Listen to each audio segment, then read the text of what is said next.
When I came across John Cage's mushroom recipes from a bygone edition of Vogue, I knew I had to try them. I got some basic white mushrooms at the store. You could use any mushroom that has a cap and stem and be faithful to the recipe. I rinsed these off to remove the excess dirt, then removed the stem, which had gotten a little too woody and a little nasty while sitting in the fridge for a couple of days. If you like the stems and they're usable, you can follow Cage's recipe and slice them and add them into this recipe. He calls for breaking the mushroom caps into small bits, and now we have to weigh what we've got. In this case, it's 1 pound, 4 ounces. For every pound of mushrooms, we need to add 1 tablespoon of salt, so in goes 1 tablespoon plus 3/4 teaspoon. Then it has to stay in a cool place for 3 days, and there's no cooler place than the refrigerator. This has to be mashed several times a day. I put this together on a Friday night, so on Saturday, Sunday, and Monday, I took it out a few times and I mashed it around. I like using whatever this is. I think it's a potato masher. The idea is to extract some liquid from the mushrooms without cooking them, which would also change their flavor. But look how small and brown these got. It's almost like they were cooked, but no, this is just salt and thyme in the fridge. You want it to get as reduced as possible. On the 3rd day, we cook. This dish is not safe for the stovetop, so I moved them into my small Dutch oven. Cage says you can use enamel or Pyrex for the job here, but I think most pots or pans could work in a pinch. Cook it on low for about half an hour until the mushrooms start to lose a lot of juice. This juice, strained off, is his catsup. I'm going to be judging all 4 of these things on 4 categories. It's going to be the presentation, the smell, the taste, and the question of would I make it again? First up, we have the catsup. It is not the right consistency for it. This is the best I got, and you know what? It bumps the presentation up. I'm going to give this a 9 out of 10. The color is a little bit strange. It doesn't smell particularly nice. It smells just sort of earthy. It's very salty, but it's good. It's like a mushroom stock, basically. It's a very inefficient way to make a mushroom stock. I wouldn't make a mushroom stock this way, but so I wouldn't make it again. Taste, as long as you're not thinking about ketchup and you're actually thinking about mushroom stock, it's a 10 out of 10. It's really good. Now we have to make the dogsup. The solids are now mashed up and cooked for another 20 minutes or so, at which point we measure it. Each pint gets an ounce of ginger, chopped or grated, or even put through a garlic press. You'll also need 1 blade of mace, which I couldn't find, but I have nutmeg, and this comes from the same plant. Mace is nutmeg's seed covering, and has a similar but more delicate flavor. We also need a broken bay leaf, some cayenne pepper, add to taste, and 1 ounce each of black pepper and allspice. This is an insane amount of allspice. I put in less than half of what the recipe actually calls for. You're then supposed to boil this down until it's halved, and this is the point where I think I screwed this recipe up somewhere. Even though mushrooms are up to 92% water, I seem to have effectively removed basically all of it, so it was in danger of browning and burning. I had to throw in some of the mushroom catsup and just plain filtered water in order to keep it going. Once it's boiled down to your liking, each half pint now gets a teaspoon of the best brandy. This is the best brandy I have because it is the only brandy I have.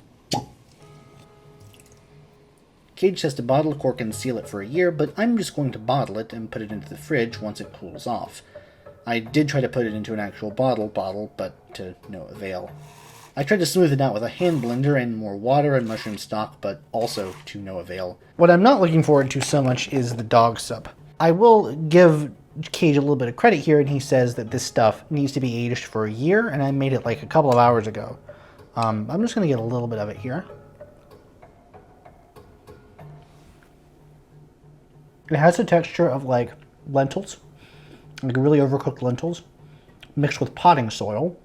It looks like potting soil. It smells like allspice. So, 0 out of 10 for presentation.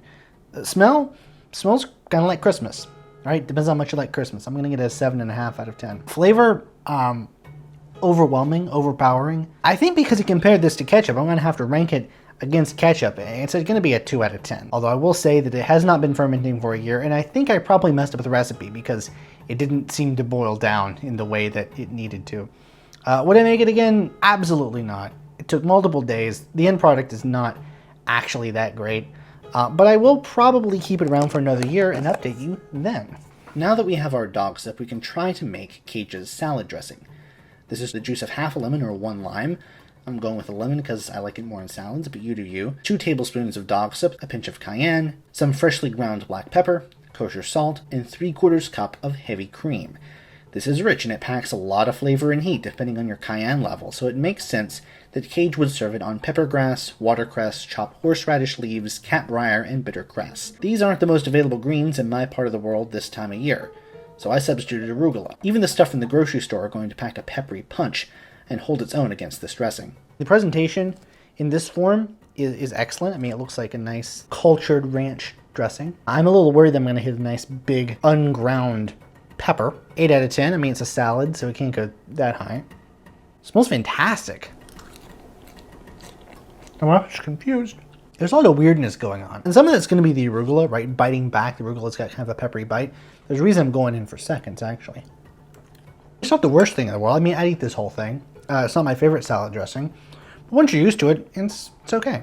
Finally, we're switching gears and doing Morels a la John Cage. This is a super rich treatment of one of the world's most prized mushrooms. Most of the year, you're going to find these in their dried form. So first, we'll have to rehydrate them. Once they're rehydrated, you can remove sand and dirt and slice most of these in half. Cage doesn't ask you to do this specifically, but it's a very common way to prepare morels because it increases surface area and helps them cook thoroughly. These go into a baking dish with butter. For each pound of morels, you're going to need 1/3 cup of sweet butter, an old-fashioned term for unsalted butter. Pop this in an oven set to 350 degrees Fahrenheit or around 180 C for 20 minutes. Add half a cup of champagne to each pound, and then let it go for 25 more minutes. Once these 25 minutes are up, we'll season liberally with salt and freshly ground black pepper, then cover this with as much cream as champagne from earlier. Then put it back in until it just starts to bubble. I've doubled the butter, champagne, and cream in this recipe to fully cover the morels because I want to create a cream sauce. This is an incredibly rich food, not something you can serve just on its own. Cage suggested either serving it on bread or with veal with dill and fresh noodles. I took a page out of the latter and boiled some fancy top-shelf noodles with a little bit of dill on top. Basically, you need some sort of carb to sop this stuff up. The pièce de résistance, Morels a la John Cage. Presentation, 10 out of 10. It looks incredible. And mostly smells like dill. 10 out of 10. Dill is amazing. I will not hear arguments otherwise. A little goes a long way with morels. A lot of creaminess, a lot of subtlety. Tastes amazing. You have the pasta. You got the butteriness, you got the creaminess. Kind of reminds you of buttered noodles. You got a little bit of the acidic kick from the champagne, and then the morels give you that nice umami bite. I think it works best as probably a side dish alongside the other side dish here, the salad. I mean, this makes actually a really great combination. Ultimately, I don't think the salad is worth it, but this, if you can get your hands on some morels, absolutely phenomenal. I will be enjoying the rest of this for a very hard-earned dinner. Alongside, of course, the rest of the champagne, because what else am I going to do with it?